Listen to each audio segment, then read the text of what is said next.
and a very happy 2015 to everybody, and I hope you had a good Christmas. I certainly did. Today's video is going to be number 10 in the beginner's guide. I hadn't actually planned to do this, but as a result of quite a few requests last year to do a beginner's guide on pen turning, I've decided to take the plunge, if you like. I must say at the very outset that I am no means an expert on pen turning, so it will truly be a beginner's guide. There's some terrific pen turners out there. The names that spring to mind immediately are Tony Oakshott from the channel called Oak Show, and also Bob from RJB Wood Turning. These guys have turned many pens, as a lot of you have, and I'm not one of those people, but I thought if I went through the basics of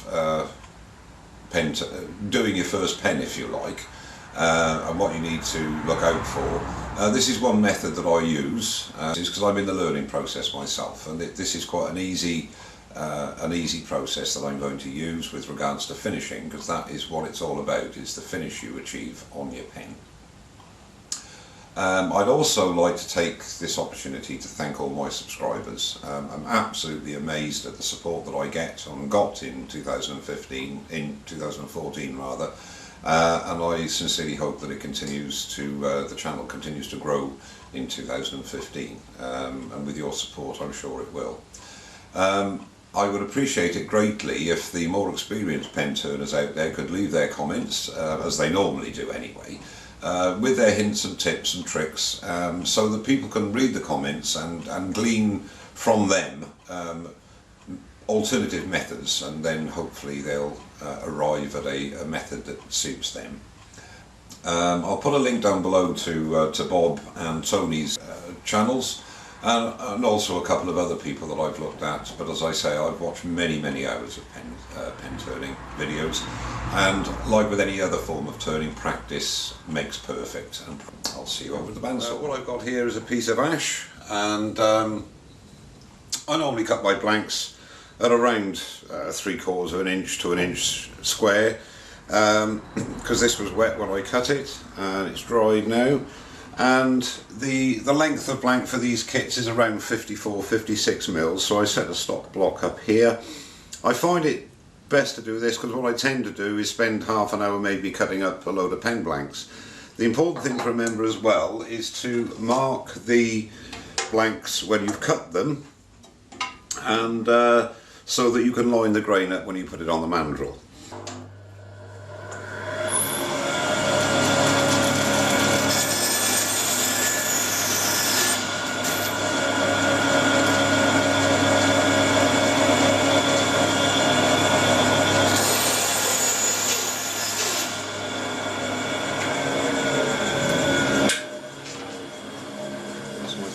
Done. I mean, you can use it if you've got a table saw sled, you can use a table saw, you can use a miter saw, you can use what you like to cut them really. I just prefer to use the drill press. What I've got here is a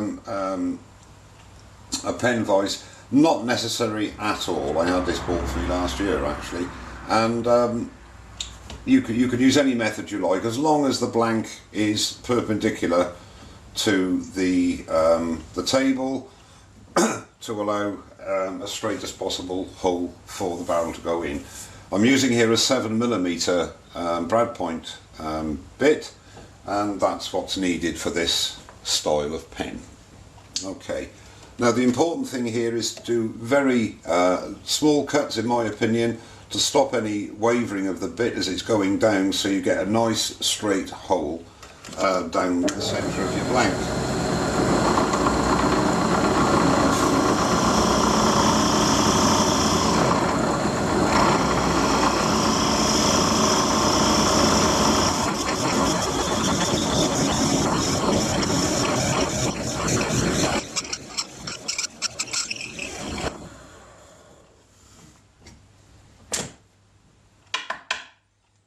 Okay, that's one done, and I'll do the same for the other blank, and then we'll go on to the next step. Okay, so now we've got the two blanks drilled out, and I've got the marks on the blank so I can line them up on the mandrel. Here we've got the two barrels that go inside there. I'll just go through the contents of the kit. The pen refill, the twist mechanism, the end of the pen, and then you also get a clip, and I won't take it out of the bag, a little ring there which is the center ring for where the two blanks join, and the same here, that is the cap that fits over the clip. Now what I tend to do is put all these little components in a little dish so I don't lose them. Now again, there are several methods of putting the barrels into the blanks. I tend to use CA glue, medium CA, and I don't use accelerator because I think that accelerator makes it a little more brittle, so you have to wait a little longer.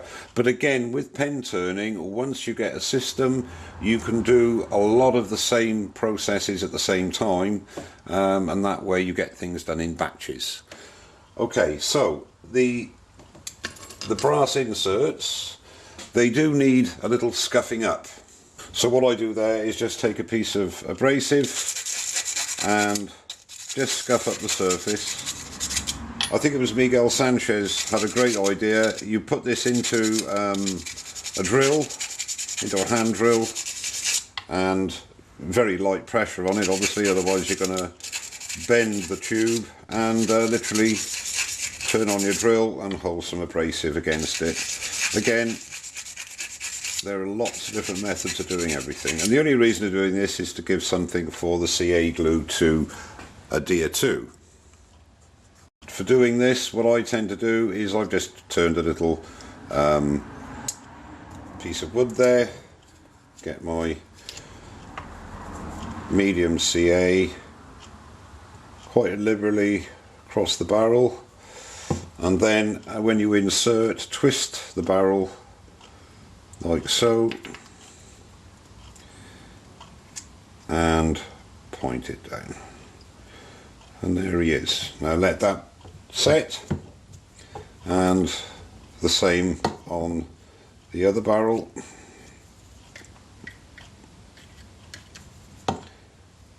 And insert, twist as you're inserting, and there you go. As you can tell, I'm a novice at this. Okay, so leave those to dry. I give them about 2 or 3 minutes, that's all, and then we'll go on to the next stage. Now, this is a barrel trimmer, and this is used to square the ends of each blank so that it sits nice and square on the mandrel, and the shaft here goes down the tube, and then you have a cutter here. Now you only need to do very light, a light cut, just to trim up the end. So turn on the drill, and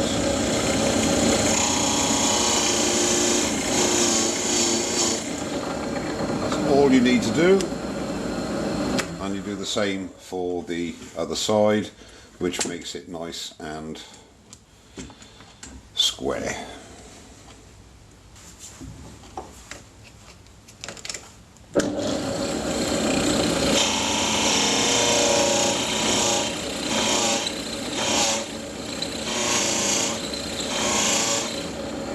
Just till you see the brass, and then you've got a nice square edge. I'll do that on the other one and I'll come back.